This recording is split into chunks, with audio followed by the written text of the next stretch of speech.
Primeiramente, eu quero, esboçar a minha satisfação e minha alegria em estar aqui com vocês hoje.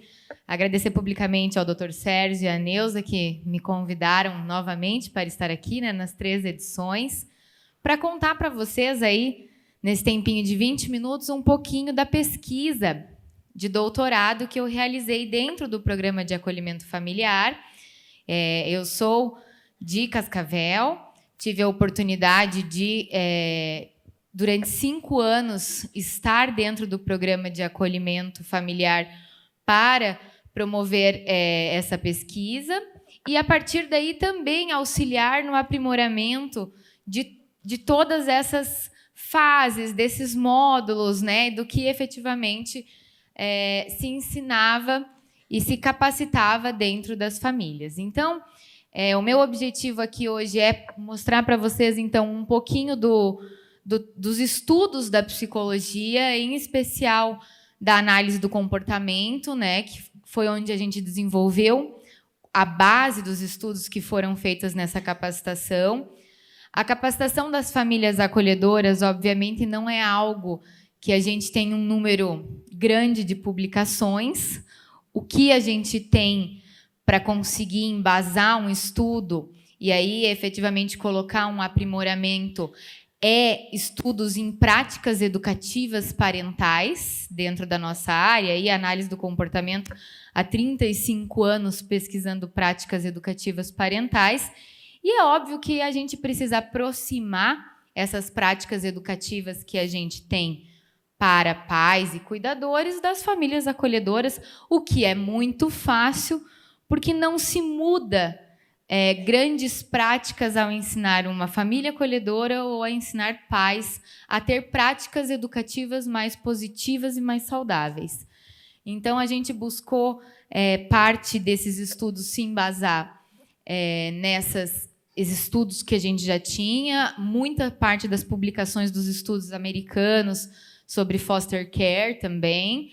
E aí a gente desenvolveu uma metodologia que está disponível online, aí vocês conseguem buscar facilmente detalhes do que eu vou contar aqui, porque precisa ser muito rápido. E vou mostrar para vocês uma cartilha também, que ficou disponível online, inclusive no site do Direito das Crianças, aí, para que todos possam usar, porque os trabalhos, os estudos, do ponto de vista acadêmico, precisam sair da academia e ir para a aplicação. Então, depois posso disponibilizar para vocês qual o site que vocês conseguem encontrar isso tudo. A minha tese de doutorado foi, então, desenvolvido na PUC de São Paulo. Lá, a gente pensou assim, por que capacitar as famílias acolhedoras? Por que a gente precisa ter esse olhar? Além de tudo que a Neuza já falou, mais especialmente porque a gente tem uma demanda muito específica dos acolhidos. É muito difícil você chegar numa casa com práticas educativas já vigentes, com um modelo vigente, cada um dentro das nossas casas tem uma determinada cultura, e até que ocorra essa adaptação, existe uma série de parâmetros. Então, a gente precisa ajudar essa família nessa adaptação do acolhido no momento que ele chega até essa casa. O que fazer para facilitar? Às vezes, esse acolhido já veio de outras famílias, com outras regras, com outras vivências. Então, a gente precisa, respeitando sempre a cultura da família, não é nós que vamos mudar a cultura familiar daquela família acolhedora, nós respeitamos a religião deles, os compromissos que eles têm, a maneira como eles vivem a vida, sempre levando isso em primeiro lugar, mas ajudando que essas regras internas de cada família seja sempre adaptada à realidade da inserção e a chegada dessa criança, desse adolescente nesse lar. Eles precisam ter conhecimento sobre o programa, então a Neuza já colocou aí os módulos específicos sobre o que é ser família acolhedora, direitos e deveres, como contar com a equipe. Então, tudo isso faz parte de um programa de capacitação também. As expectativas e a realidade é que quem tem a experiência com o acolhimento familiar e com a capacitação das famílias acolhedoras, essa semana de capacitação que a Neuza colocou é uma semana que a gente percebe que muitas vezes eles chegam na segunda-feira com uma visão e essa visão vai se transformando e ao sábado à tarde eles têm uma visão muito mais realista e verdadeira sobre o que é ser família acolhedora, né? E a necessidade de um ambiente de afeto, que aqui a gente volta de novo ao nó, né, da família acolhedora, que a gente precisa, sim, prover afeto, prover um vínculo, desde que seja saudável, desde que seja positivo e não um nó, né? Não da maneira de segurar essa criança dentro daquela casa, e sim, muito pelo contrário, para que ela possa estar liberta para quando ela precisar voltar para a família de origem ou ser adotada, mas provida de segurança e afeto que ela recebeu. Aí, então, a gente tem, dentro dos estudos, né, do que a psicologia vai colocar, e aqui eu vou tentar centrar isso de um jeito muito rápido, eles chamam as práticas educativas inadequadas e inadequadas, né, dentro da psicologia. E aí a gente tem, enquanto prática educativa inadequada, o uso da coerção, como a privação, né, vou proibir você de fazer tal coisa, ou você vai estar proibido de fazer isso, isso e aquilo. Os reforçadores negativos e a ameaça do uso da punição. Isso é tradicional, enquanto prática educativa inadequada. E a gente já conhece aí, quem é da psicologia especialmente, os subprodutos dessa coerção, colocadas pelo Skinner desde o início dos seus estudos lá, enquanto todos os problemas que isso traz, né? Então, o medo, a tentativa de fuga, a ansiedade, as fobias, a agressividade quando o indivíduo é encurralado dentro de uma situação aversiva. Sabemos o quanto é difícil, muitas vezes, nos livrarmos dessa realidade, mas a tentativa é que a gente sempre capacite dentro das práticas educativas positivas para que a gente afaste cada vez mais a necessidade do uso desse tipo de situação para práticas educativas positivas, que é o que a gente trabalhou com as famílias. Que práticas educativas positivas são essas? Então, é a possibilidade de alternativa de substituição do uso de práticas aversivas, de controle aversivo, por práticas positivas, como reforçamento positivo, como extinção do comportamento inadequado.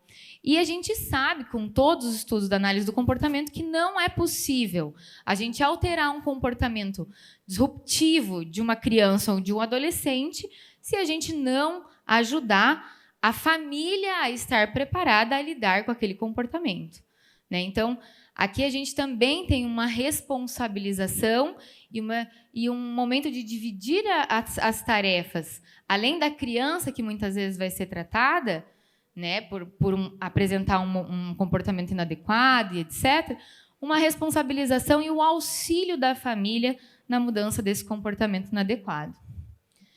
E o que a gente tem visto aí? Né? Isso já é de praxe, todas as pesquisas demonstram. A capacitação com ênfase em instrução verbal, isso daí é uma dica até para quem está começando na capacitação das famílias acolhedoras, quando a gente faz capacitações, que a gente fala o que deve ser feito, né? A gente conta através de exposição oral o que deve ser feito, a gente atinge as pessoas, sim, a gente tem resultados, sim, mas resultados melhores com pessoas com instrução verbal mais avançada. Quando a gente trabalha com pessoas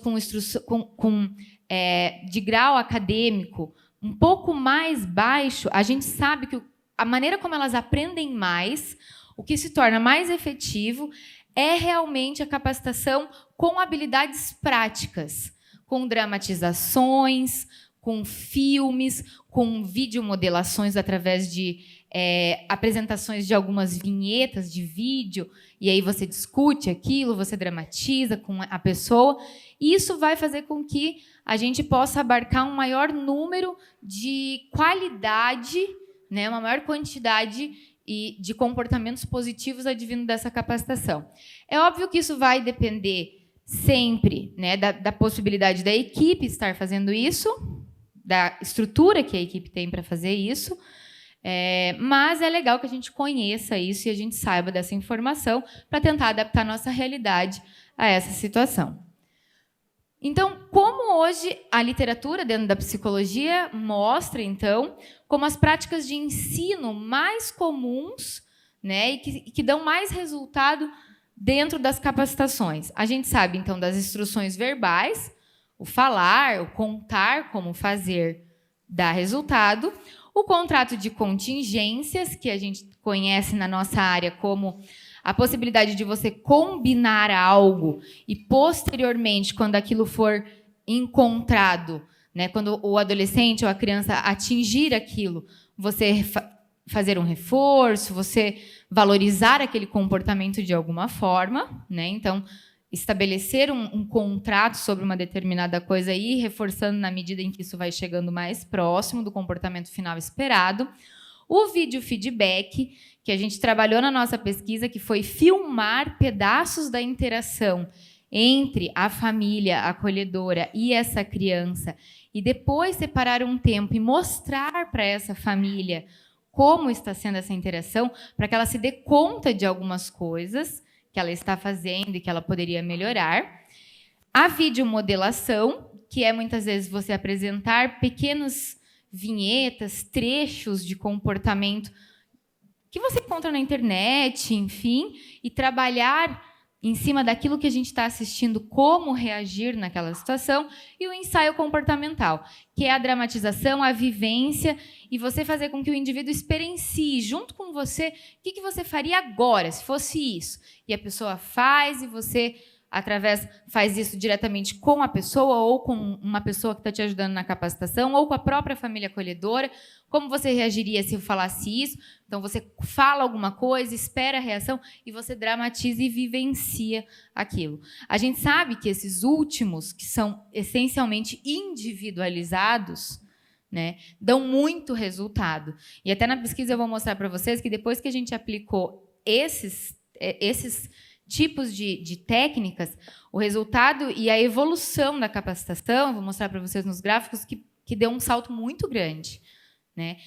É claro que dentro de um programa com 100, 150, 180, 170 famílias acolhedoras, isso se torna um pouco mais complexo, mas a gente sabe da realidade que tem muitas famílias acolhedoras, programas começando aí, né, com 4, 5, 8 famílias acolhedoras, onde isso é muito possível, né, onde você tem a possibilidade de capacitar de um jeito extremamente eficaz, porque pelo número reduzido, e deixar essas famílias cada vez mais preparadas para fazer parte do teu corpo de famílias acolhedoras de maneira permanente, bem capacitadas, bem preparadas para fazer isso. Então, claro que depende de cada realidade, mas a gente conhece aí uma série de programas que estão iniciando e que se torna cada vez mais possível desenvolver um trabalho dessa forma.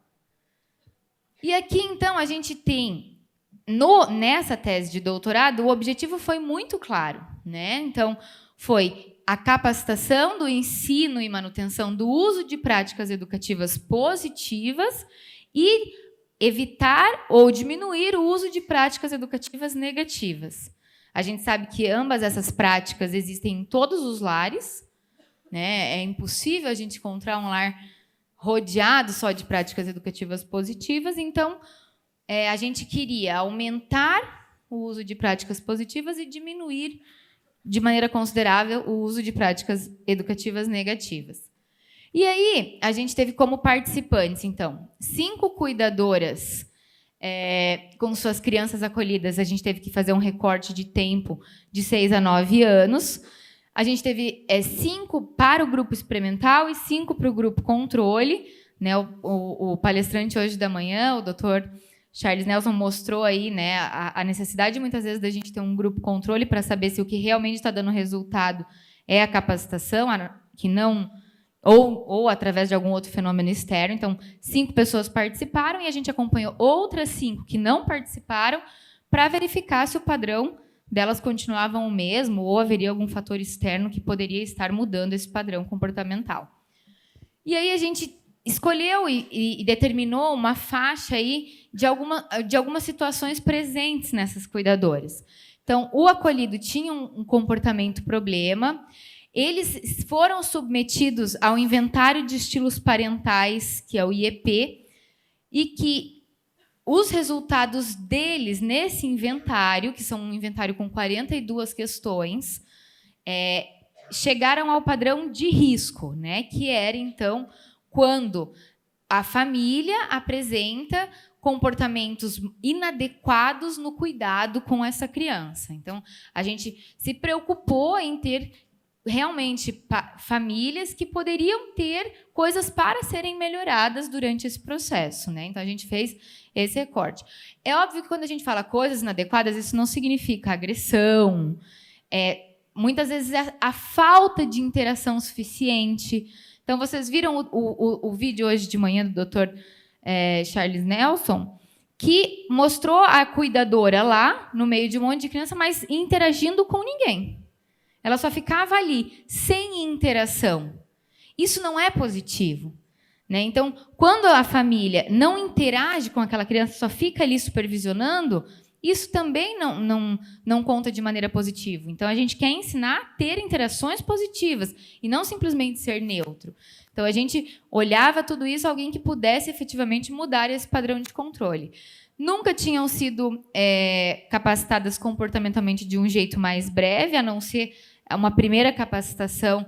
Isso a gente está falando de há muitos anos atrás, né? 2012, quando a capacitação não era desse formato ainda que é apresentado para vocês, e que aceitasse, então, que a gente entrasse dentro da casa e filmasse, né? Como a Neuza falou, deixar isso aberto, né? As famílias abrem seus lares. Esse é o IEP. Não sei se todos conhecem, mas é um inventário. Aqui não tem como a gente falar de todas as questões, mas é um inventário com uma série de perguntas que a gente aplica para tentar já fazer uma seleção, né, de como são as práticas educativas dentro daquela família. Isso, por si só, é bastante... muito ainda superficial para a gente fazer uma análise mais completa, mas já nos dá alguns dados, né? Essas famílias capacitadas efetivamente apresentaram um comportamento de risco nesse inventário, tá? Encontros, então, foram 10 encontros com 2 horas de duração cada uma. O horário era noturno. A participação, a gente percebeu uma dificuldade maior de vir a 10 encontros, que são bastantes, de quem era da zona rural. A gente teve uma evasão de 15% durante esse processo. A gente tinha uma equipe de apoio durante essa capacitação mais extensa, né, durante a tese, para ficar com a criança. E a gente emitiu aí uma certificação após essa qualificação. E aí, pessoal, a gente teve vários... Dentro dessa tese, depois, vocês podem pesquisar todos os temas que a gente teve para apresentar para as famílias, que também estão disponibilizadas na cartilha que eu já vou mostrar para vocês. Então, a gente fez, então, quais as principais tarefas, a questão de estabelecer regras, como fazer um reforçamento diferencial, um reforço contingente. A gente fez análise de um filme. Daí a gente tem descrito com bastante detalhes, para quem se interessar, qual foi o procedimento que a gente usou. Dinâmica de grupo, uma parte era explicação oral, um contrato, uma dramatização, uma explanação com um exemplo de regras, ou a apresentação de um filme, uma explicação de um caso, vídeos com cenas de birra. Enfim, a gente tem uma série de detalhamentos que, obviamente, a gente não vai esgotar aqui, mas que, com facilidade, vocês acessam e podem replicar partes disso, adaptar à sua realidade, né? Porque a gente sabe que isso deu resultado, né? Vou mostrar para vocês já. A gente teve a capacitação individual na casa, na qual a gente aplicou videomodelação, então a gente filmava uma parte e depois apresentava isso e falava, olha, aqui, quando você estava fazendo isso, você poderia ter feito isso. Ou, depois de ter assistido a capacitação, de que forma você reagiria diante desse comportamento? Então, a gente fez uma capacitação bem individualizada também, tá? Através de vídeo feedback, quando o acolhedor estava fazendo a tarefa de casa com a criança. A gente estabeleceu esse momento, que às vezes é um momento de estresse, né? É um momento de birra, ninguém está muito afim de fazer tarefa dos acolhidos, então a gente pegou esse momento para fazer essa análise. E a gente categorizou os comportamentos, então, sem interação, ou seja, ele estava ali presente, mas não estava distante, em interação positiva, interação negativa, e fazer junto, que é estar ali até fazer uma tarefa, mas não emitir nada positivo nem negativo diante daquilo. E aqui eu tenho 2 gráficos para mostrar para vocês alguns resultados antes e depois. Tá? Aqui a gente tem as 5 participantes do grupo, tá? E a gente teve ali, ó, o resultado delas no inventário do estilo parental, antes e depois da capacitação. Então, a parte mais escurinha é a pontuação que elas tinham obtido antes do processo de capacitação. A parte mais clarinha são as mesmas participantes, cada uma com suas barrinhas, após a capacitação, né? O salto que foi dado depois que elas participaram desse programa. E aqui eu tenho um dos gráficos para tentar explicar para vocês o que aconteceu com uma das participantes que participou do programa. Aqui, ó, é o número de sessões, então a gente tem ali mais do que 10, porque no total foram 13. O triângulozinho com a linha cinza mais clara eram a categoria fazer junto. Então, no começo da capacitação, ela ficava numa determinada frequência fazendo as interações junto com o acolhido. E depois essa frequência aumentou após todas as intervenções e se manteve 90 dias, aquela seleção de follow-up, a gente voltou 90 dias lá depois, para ver se ainda aquilo estava acontecendo, e depois de 90 mais 90, então no total de 6 meses depois, para saber se aquilo se manteve. Então, a gente percebeu que, do que a gente ensinou após 6 meses, ainda estava numa frequência mais alta, da categoria de fazer junto, de estar interagindo com aquele acolhido. E a categoria sem interação, no começo ela ficava totalmente sem interação, que são as bolinhas pretas. Ela estava ali, mas não estava. E ao longo da capacitação isso foi caindo, e no follow-up, que é quando a gente voltou lá 90 dias, depois mais 90, isso se manteve menor ainda do que no início, então ela interagia mais do que quando ela não tinha feito a capacitação, mesmo 6 meses após a pesquisa ter acabado. Tá? Aqui a gente tem mais alguns dados, mas como eu estou com o tempo aqui já esgotando, vou já apresentar minha conclusão e mostrar para vocês a cartilha. Tanto a capacitação em grupo quanto a capacitação individual melhoraram os resultados, a gente já sabe. A gente sabe também que a capacitação individual, os resultados são muito mais intensos. Então, quem tem a possibilidade de fazer isso junto com o trabalho de grupo, perfeito. Né? O que são essas capacitações individuais hoje lá em Cascavel? É quando as meninas técnicas do programa vão lá no lar e dão as orientações para aquela família. Né? Então, hoje isso ocorre quando a família referência recebe os técnicos do programa de acolhimento familiar lá no lar e vão lá tratar individualmente da situação daquela criança, daquele adolescente. Né? Então, elas continuam fazendo esse trabalho todos os meses. Né? Elas vão lá e fazem essas capacitações individuais com a família no lar, mostrando como fazer a melhor forma de lidar com aquele comportamento. O vídeo feedback, para quem tem a possibilidade de usar, é extremamente efetivo. Foi o que a gente teve de mais efetivo durante o procedimento de capacitação inicial. E é óbvio que é o que a gente está falando. A possibilidade dentro de cada realidade deve ser observada, mas precisamos ter em mente o modelo ideal, né? Conhecer o modelo ideal e tentar nos aproximar dele da melhor forma possível dentro da nossa realidade. Tá? E eu quero mostrar a cartilha que a gente desenvolveu, que está disponível no site direitodascrianças.com.br. É livre para vocês usarem aonde vocês quiserem. Né? Então, acho que pode ser compartilhado. Eu sei que existem alguns estados que reproduziram, imprimiram para poder entregar. Tem toda a liberdade, né, de fazer isso. É só, obviamente, respeitar os direitos autorais. Eu acho que é tranquilo. E aqui, pessoal, eu vou mostrar para vocês o sumário, tá? aqui a gente tem sistematizado um pouquinho das coisas que a gente trabalhou. Então, a gente tem ali o que é ser família acolhedora, as principais funções, observando a criança, a importância das regras e disciplinar, incentivar o certo e não apenas corrigir o errado. Então, a gente tem aqui um material super bonitinho, colorido, com técnicas, com depoimentos, né, de um jeito interativo, que é gostoso de trabalhar, é bastante lúdico, com exemplos, para que vocês possam utilizar com a linguagem de família acolhedora, né, não fala de pais, não fala de tios, fala da família acolhedora, durante a capacitação de vocês. Então, tem algumas historinhas que a gente conta de acordo com o tema, alguns pensamentos, enfim. É um material que foi desenvolvido para com esta intenção, que discute, numa visão comportamental da psicologia, várias temáticas sobre práticas educativas e que você pode, então, se utilizar aí dentro da sua capacitação. Tudo bem?